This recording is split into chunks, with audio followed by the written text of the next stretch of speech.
On February 6, 2022, as Denmark celebrated its freedom from a deadly pandemic that had affected the world for the past 2 years, no one could have anticipated that the country would soon be confronted with one of the most horrifying murder cases in its history.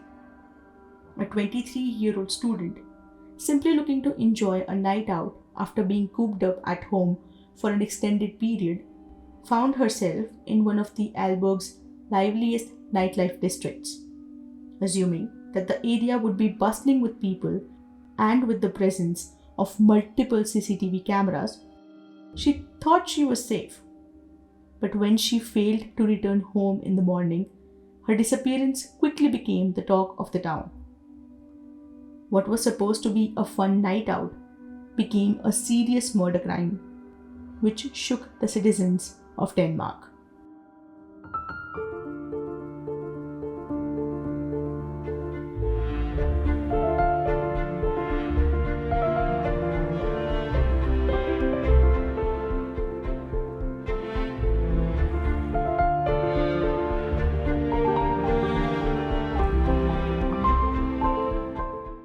Hi, welcome to Shades of Macabre, a true crime podcast that aims to bring you some of the most gruesome murder cases from across the world. This week, we dive into the murder investigation of Mia Stevn, exploring the remarkable efforts of law enforcement. We'll also hear how they successfully apprehended the suspect within a week and take a closer look at the trial, which featured some unusual witnesses. The year was 2022, and the world had witnessed 2 devastating waves of a global pandemic. People were eager to return to their normal lives and celebrate their newfound freedom after being confined within their 4 walls for so long. Opinions on the pandemic varied. Some despised it, while others made peace with it. However, it was evident that people wanted to step outside, breathe in the fresh air, and enjoy life once more.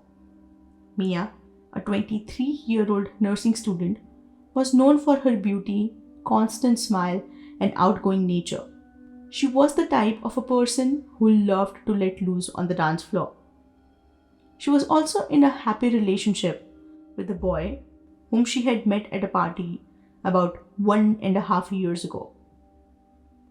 On the evening of February 6, 2022, Mia and her friends decided to enjoy a night out in newfound, a lively street filled with restaurants, discos, and pubs located in Aalborg, a city in the North Jutland district of Denmark. As the night progressed, and after visiting various bars, Mia and her group of friends became intoxicated.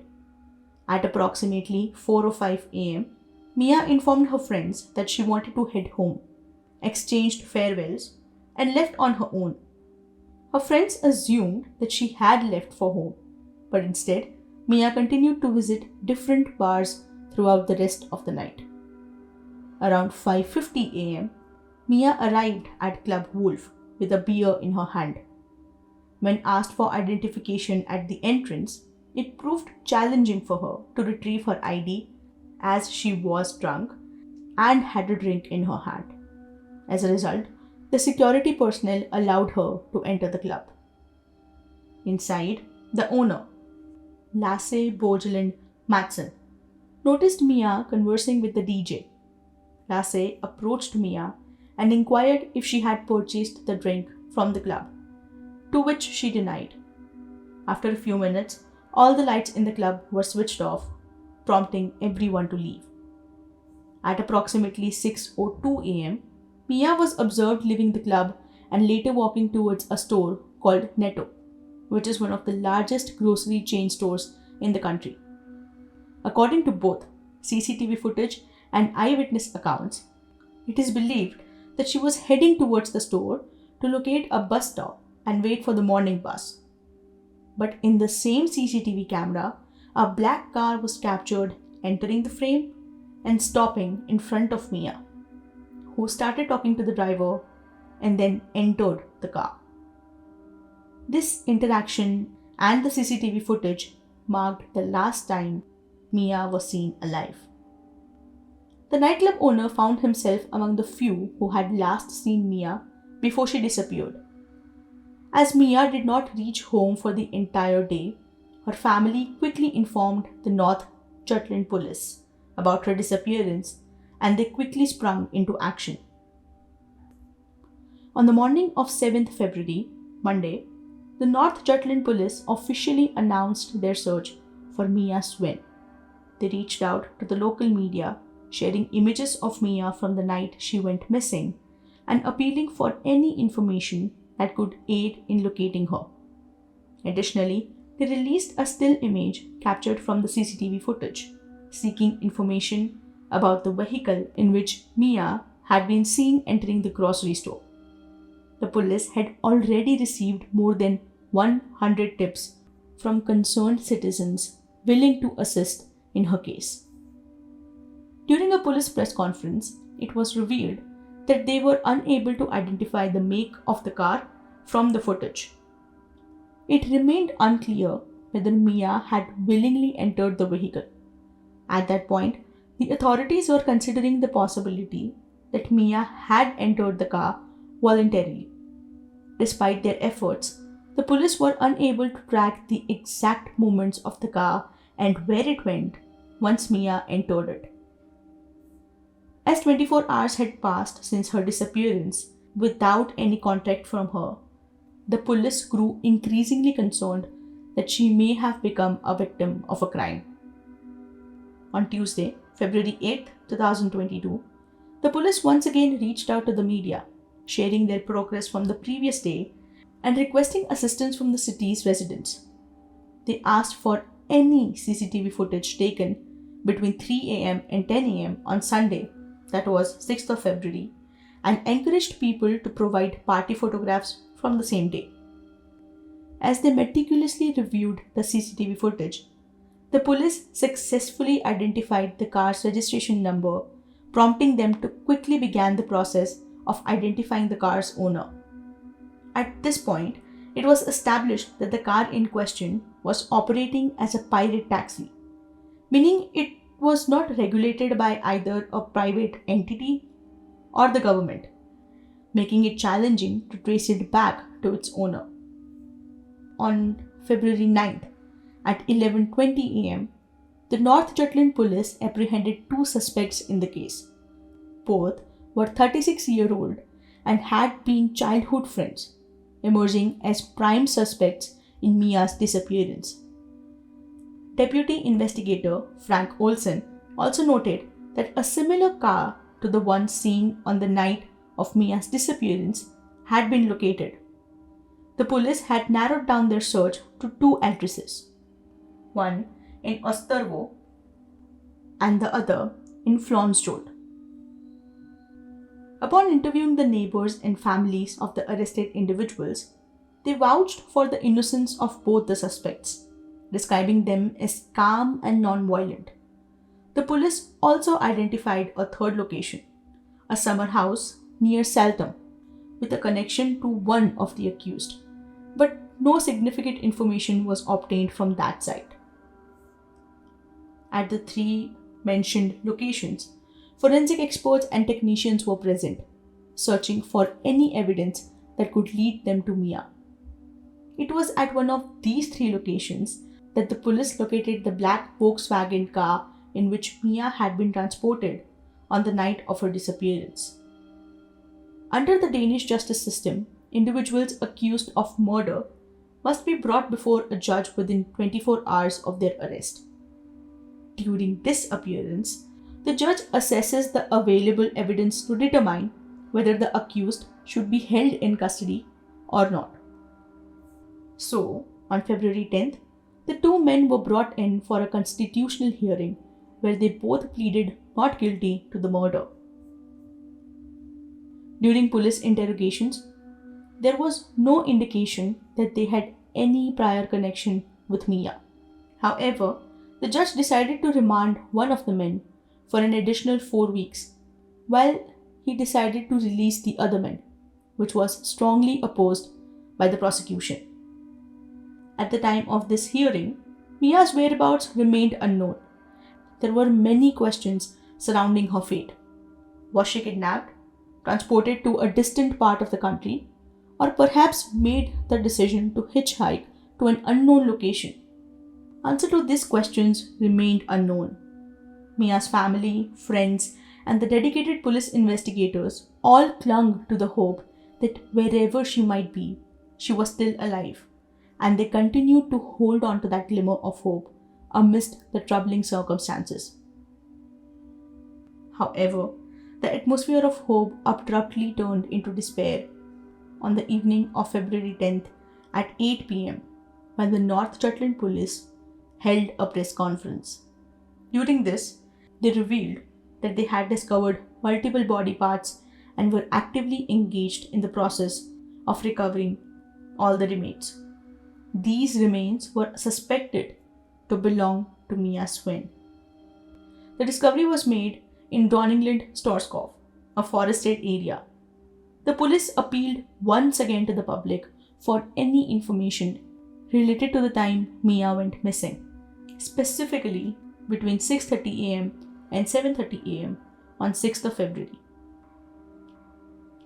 2 days after this press conference, on 12th of February, 6 days after Mia's disappearance, the police confirmed that Mia Svend was found dead in Dronninglund Storskov. They stated that after forensic analysis of the body parts that were found 2 days ago, it was determined that they belonged to Mia. Most of her body parts were retrieved, with only a few missing and were never found. According to the toxicology report, her blood alcohol level was 1.78, which determined that she was completely intoxicated when she entered the car. The police put together a theory about what happened on 6th of February. Mia, under the influence of alcohol, was picked up in the Volkswagen Black Golf 2015. She was taken to a wooded area at Hammer Baker and was repeatedly sexually and physically assaulted. According to the forensic analysis, she was killed between 6 am to 3 pm on 6th of February. Later, the killer managed to cut the body into several parts and buried it at various locations in the forest area. And if this was not enough, he also tried to dissolve the body using a drain cleaner and caustic soda. As the location was highlighted during the police investigation, they further sent their forensic teams to all the locations. As the body parts were being analyzed, police reached out to several recycling units in the city and closed their warehouses to find any more belongings of Mia or any other body parts. Once the police dived deeper into the history of the accused men, they found out that he had been found guilty on 7 counts of sexual assault. He would fit video cameras in different bedrooms and bathrooms and would take videos of women who entered those rooms. He would take their videos whenever they entered to change their clothes or use the washroom. Among his victims, the youngest was identified at 14 years old. He saved all of those videos on a hard drive, which became an integral part of defense for the trial. And the way police found out about these videos was a petty game of karma. The accused stated that a thief had broken into his house and had stolen his electronics, including his hard drive and computer. Now, I don't know exactly how the hard drive reached the police station, but the guy was soon arrested for the deed. And this is not the only criminal background. 10 years before the murder, he was previously sentenced for indecent assault and for cutting the brake pipes of his ex-girlfriend's car. When the mother of the ex-girlfriend decided to use the car, she could not stop it, and upon police investigation, they found all the tools that he had used to cut the pipes from his house, as well as his fingerprints on those tools. In a completely different scenario, he was also found stalking a 16-year-old girl and even left his semen on her window. Remember the other guy who was found not guilty and was free from the case? Well, about a decade ago, the two posed as police officers complete with fake police badges. During a 2-day event of a football tournament, on the first day, they managed to blend in convincingly using their fake badges and radios. However, on the following day, a security guard or a genuine police officer became suspicious of their behavior and confronted them. In response, both of them fled the scene. As more police were alerted about the two men, they eventually apprehended one of them and later captured the second, taking them into custody at the police station. As the case moved closer for the trial, the citizens of the country began to draw attention to the lack of surveillance cameras in areas known for their vibrant nightlife. A survey conducted on February 10th and 11th of 2022 by Megaphone, a Denmark-based market research company, revealed alarming statistics. The survey found that approximately 61% of women expressed their fear of being assaulted when walking alone during the evening and at night, and a significant 68% of women admitted to avoiding solo travel during those hours. The primary solution proposed by citizens was an increase in surveillance, particularly in and around nightlife areas. The argument put forward was that more security cameras could serve as a deterrent to potential criminals. Knowing that they were being watched, criminals may think twice before committing a crime. These cameras would assist law enforcement in quickly identifying and apprehending criminals whenever a crime is committed, thereby enhancing overall security and safety in these areas. The issue of pirate taxis was a recurring point of discussion during this case. Pirate taxis are appealing to some people because they operate outside of traditional market regulation, allowing them to set their own rules, which can sometimes be illegal. Due to the potential cost savings, students and others are often tempted to use these taxis for transportation. Mia's case is not the first instance where a crime involving a pirate taxi has occurred. In 1996, a 46-year-old man named Finn Jensen allegedly entered a pirate taxi from a casino and was tragically murdered shortly after. Once all the details about the primary suspect became knowledgeable, except for his name, people were confident that he was the one behind Mia's murder. On June 7, 2023, the trial for Mia's case commenced in the Aalborg court. The court proceedings involved 3 judges and 6 jury members, who would collectively determine the fate of the accused. During the trial, the accused admitted of having dealt with Mia's body, but pleaded not guilty for her murder. This is what happened on 6th of February, according to the accused. He recounted seeing Mia standing at the bus stop in front of the grocery store, without a jacket, exposed to the cold weather. Being familiar with the bus timetable and aware of the considerable wait ahead, he approached her in his car and offered her a ride. Mia agreed to the offer and got into his car. She didn't provide a specific address, but repeatedly mentioned the word sport or sports, suggesting that she lived in a proximity to a sports facility complex. When questioned by the prosecutor about Mia's behavior, the accused described her as humorous and talkative. According to the official police indictment and the forensic report, it was believed that she was intoxicated, but the accused refused, stating that she was completely in her senses. During the car ride, the accused asserted that there was a mutual sexual attraction between him and Mia, and they engaged in sexual activities within the car. However, the prosecution denied his claim, alleging that the accused had forced himself on Mia. A GPS device was discovered in the black car, which proved useful for the police in retracing the route taken by the vehicle on the day of Mia's disappearance. After the accused had taken Mia into the car, they headed to Hammerbaker, a hilly, forested area. During the journey, the car made 3 stops. Although the exact events during these stops remained unclear. At different stops, the police found items such as a hair elastic and keys that belonged to Mia. When questioned by the police about what had transpired with Mia, he stated that both him and Mia had exited the car during the second stop of their trip. While walking in front of the suspect, Mia tripped and fell forward on the forest floor. The accused hurried to her side, but she was lying motionless. When he inquired if she was alright, Mia responded with a yes.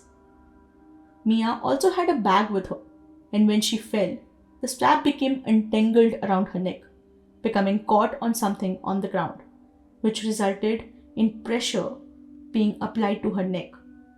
The accused also mentioned that he refrained from calling emergency services because he wanted to avoid getting entangled in a legal case. According to the autopsy performed by Esser Hedegaard Thompson from Aarhus University, it was reported that due to the condition of Mia's body, the exact cause of her death could not be conclusively determined. However, it was suggested that she likely died as a result of an obstruction of blood circulation to her head, possibly through suffocation or chest compression, which hindered her ability to breathe properly. The presence of caustic soda had affected the body to the extent that not every body part was useful for gathering evidence. During the trial, the defense attorney, Matt Bendix, presented evidence regarding the accused's activities. It was revealed that on February 6th, the accused had driven to Gem og Fix, a chain of hardware stores in the country. On February 7th, he visited 2 other stores of the same brand on his way home from work. During these 3 visits, the accused had purchased a significant list of items, including 15 bottles of caustic soda, 2 bottles of chlorine, a bottle of drain cleaner, a painter's uniform or overalls, 6 pairs of rubber gloves, 19 buckets, and rubbing alcohol. This extensive list of items strongly indicated that he had planned to dismember Mia's body. The accused, however, maintained his defense, asserting that Mia had died when she fell on the ground, with the strap of her bag becoming entangled around her neck, causing pressure and ultimately leading to suffocation. However, the bag itself was never found throughout the entire duration of the case. During the trial, both prosecutors presented an array of evidence that strongly indicated the accused's guilt. The courtroom battle was not centered on proving his innocence, but rather on securing the maximum possible sentence for him. A psychological examination was conducted on the accused, revealing concerning traits. The report stated that the accused lacked empathy and understanding for other people. Words like egocentric and narcissistic were used to describe his personality. In an unexpected twist, the prosecutors decided to call 3 witnesses who would serve as character witnesses for the accused. While such witnesses are relatively rare in Danish courts and are more commonly seen in the Western legal systems, the prosecutors chose to present 3 former friends and a colleague who could provide insight into his life and behavior. One notable witness was a childhood friend who had been arrested in connection with this case. When questioned about the accused's behavior, his friend mentioned that he could not provide any information about his behavior during the time of the murder. On the final day of the trial, the accused, whose name was finally revealed to the media as Thomas Thompson, was found guilty of attempted rape, strangulation, and dismembering Mia's body parts. While people in the courtroom hugged and cheered in response to the verdict, Thomas remained completely still and showed no reaction to the judgment. The court also dismissed the notion that Thomas had picked up Mia intending to give her a ride home. Evidence presented during the trial indicated that Mia had not willingly entered the car, contrary to the initial police findings. Signs at a location within the forest suggested that Mia had attempted to escape from Thomas. Given his confession to dismembering her body, the court concluded that he was willing to go to great lengths to eliminate any evidence. Among the jury members, 4 voted for a life sentence, while 2 voted for a 16-year prison sentence, and all 6 favored to detention. It's important to note that detention in this context is a legal measure applied when a convicted individual is considered exceptionally dangerous. This type of sentence assumes that it is necessary to use an indefinite measure to prevent the convicted person from committing further crimes. As a result, the court sentenced Thomas to detention. Thomas will serve his sentence at Herstedvester prison, where he will be incarcerated for a minimum of 3 years. Subsequently, each year, the correctional service will assess whether the punishment should be extended or not. In a statement signed by Mia's father, mother, and sister, they conveyed their deep sorrow at the loss of their fun-loving and considerate daughter. Despite her absence, they are determined never to forget her. In this statement, they also expressed, "We hope that children and young people remember that Mia's death is the work of a madman and is not worthy of a general fear. Do not be intimidated by them for living the fantastic and free life that is possible in Denmark."